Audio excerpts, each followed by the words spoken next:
A Shavua Tov to everyone. I've never recorded a Spectator Minyaner in the car, but I thought first times for everything. Not to mention I'm in New York City, where beyond traffic, one of the things that it's known for is no parking. So I thought I'd use the time in between meetings to speak to you. I want to share two experiences that happened to me on exactly the same day during this trip in two different shuls. I came off the plane and I looked on the internet for what time the local minyan is, and my first message to everyone is, don't trust the internet. Indeed, the internet is not the best place to look at minyan times. Sometimes it's right and sometimes it's not updated. And in this case it wasn't, so we got to a shul. Indeed, the shul did not have a minyan, but a nice Jew outside said there's a shtibel nearby. It might have a minyan at this time. So I went to that shtibel together with my colleague.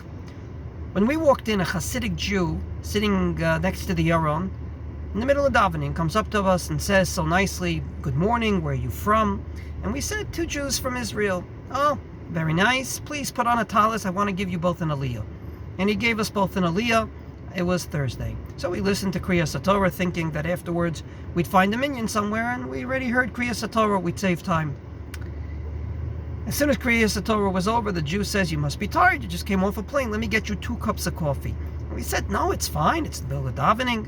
And you can obviously see the scene. An old elderly Jew, Hasidic Jew, talis and tefillin, long beard, goes in the middle of davening and gets us 2 cups of coffee that, I have to admit, were delicious.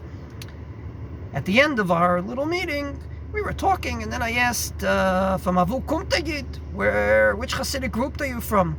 And he said, "Satmar." My first message to everyone is, don't judge a book by its cover. I'm sure when I say the word Satmar, you think anti-Zionism and many other things. That's not the whole story.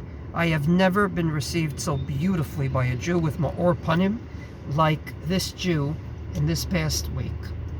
My second experience is when I finally got to a minyan in what we call a modern Orthodox shul.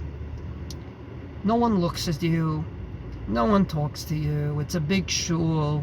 Finally, before Kriyas Torah, the Gabbai comes up to you and says the words we all heard before, Kohen, Levi. And when you say no, he walks away saying, why should we waste shlishi on this guy?